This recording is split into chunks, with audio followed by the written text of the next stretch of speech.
Buenos días, buenas tardes o buenas noches, amigos de Cruzada Libertaria y La Trinchera Liberal, canales aliados en esta lucha por la libertad. Y claro que sí, claro que tenemos que juntarnos todos los que queremos la libertad y la defendemos, pero hay que defenderla no solo con palabras, sino con hechos, cosa que es inevitable concluir. Y estos días, para ser más concreto, en esta semana, saltó lo que es el primer escándalo del gobierno del Frente Amplio, ¿no? El primer escándalo, el primero.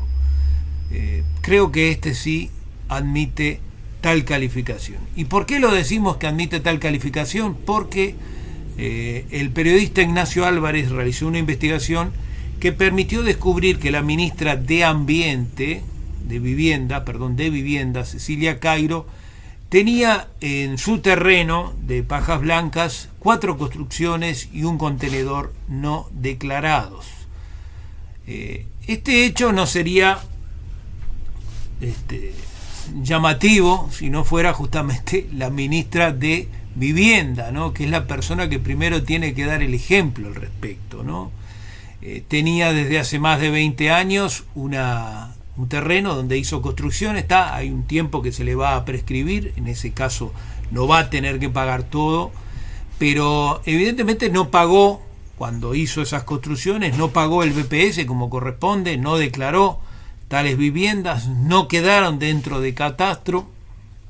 Los contenedores es distinto, ¿no? Ustedes saben que el régimen de los contenedores es mucho menos gravoso que el de las construcciones comunes y corrientes de material, pero las construcciones que ella hizo tendrían que haber sido pagadas en el BPS, ¿no?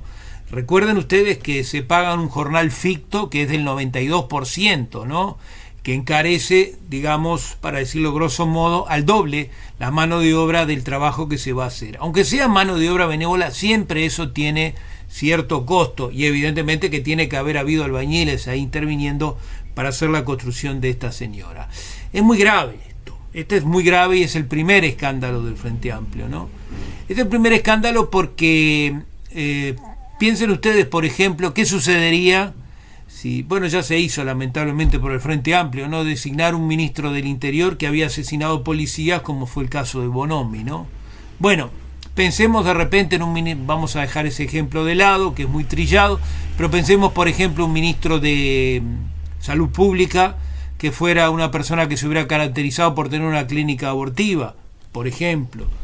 Pensemos en un ministro de Industria, por ejemplo, que hubiera tenido una industria contaminante y hubiera provocado un grave perjuicio a una zona del país, por ejemplo. Pensemos en un ministro de Economía que hubiera actuado en un banco y hubiera producido una corrida bancaria por una serie de especulaciones como las que hicieron los Peirano o hicieron los hermanos Ron allá por los primeros años del siglo XXI, que es el que nos convoca, ¿no? O sea, piensen en eso y entonces llegarán a concluir que lo que ha hecho esta señora es una verdadera vergüenza. Debería renunciar si tiene amor propio y tiene respeto por sí misma y por sus votantes, ¿no? Debería renunciar, que es lo que corresponde, sin ninguna otra duda. En un país de Europa, por ejemplo, o en un país que tenga una democracia sólida, no es el caso de Uruguay, se nos dice que la democracia uruguaya es sólida, no es cierto, no es sólida, se presta para muchas cosas, la corrupción es igual que la de Argentina, lo que pasa es que acá hay menos para robar, vamos a decir las cosas claras, ¿no? No se puede robar tanto como en la Argentina porque los uruguayos somos más chicos y por lo tanto tenemos menos riquezas para poder acceder, ¿no? Ya sea legítimas o ilícitas, ¿tá?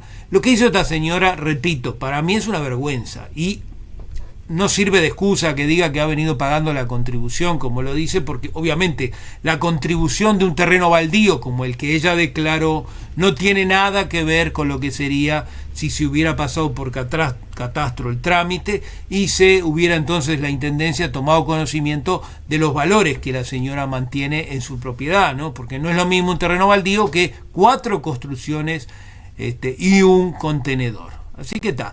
Lo que hace el Frente Amplio, poner el ejemplo de las cosas que pasaron mal en el gobierno anterior, no corresponde tampoco. No debe ser aplicado, porque en definitiva acá estamos hablando de otra cosa. Estamos hablando de una ministra de vivienda que justamente con las viviendas que hizo defraudó al Estado en varios miles de pesos, por no decir algunos millones de pesos, porque todos sabemos que las cuentas del BPS son monstruosas, y si seguramente a esa señora le hubieran aplicado el BPS como corresponde, también tenemos la duda si el BPS, que estuvo controlado por el Frente Amplio desde el año 2005 hasta el año 2019, hizo la vista gorda de hacerle inspecciones a esta señora y poder saber cuánto era que tenía que pagar. Tenemos también la duda al respecto. Bueno, entonces, ¿cuánto hubiera tenido que pagar esta señora? Seguramente varios millones de pesos, como tanta gente que en el Uruguay, cuando no paga una deuda en el BPS, se encuentra con un embargo que prácticamente lo tiene de por vida. Entonces, lo concreto, señora Cairo, usted debe renunciar, no debe hacer ninguna excusa. Y sus compañeros, si la defienden, son cómplices de esta defraudación que esta señora realizó. Primer escándalo del Frente Amplio que venimos marcando, y va a haber más noticias para este boletín, como decían nuestros buenos amigos de Radio Colonia, allá por los primeros años, por los años 70 u 80 del siglo pasado. Va a haber más noticias para este boletín. Gracias por su atención. Creo que vamos a coincidir todos. Lo que ha hecho esta señora es una vergüenza. No se olviden de suscribir al canal, no se olviden de comentar, no se olviden de compartir, que nos hace mucho bien y que realmente le da la oportunidad al canal de llegar a más gente.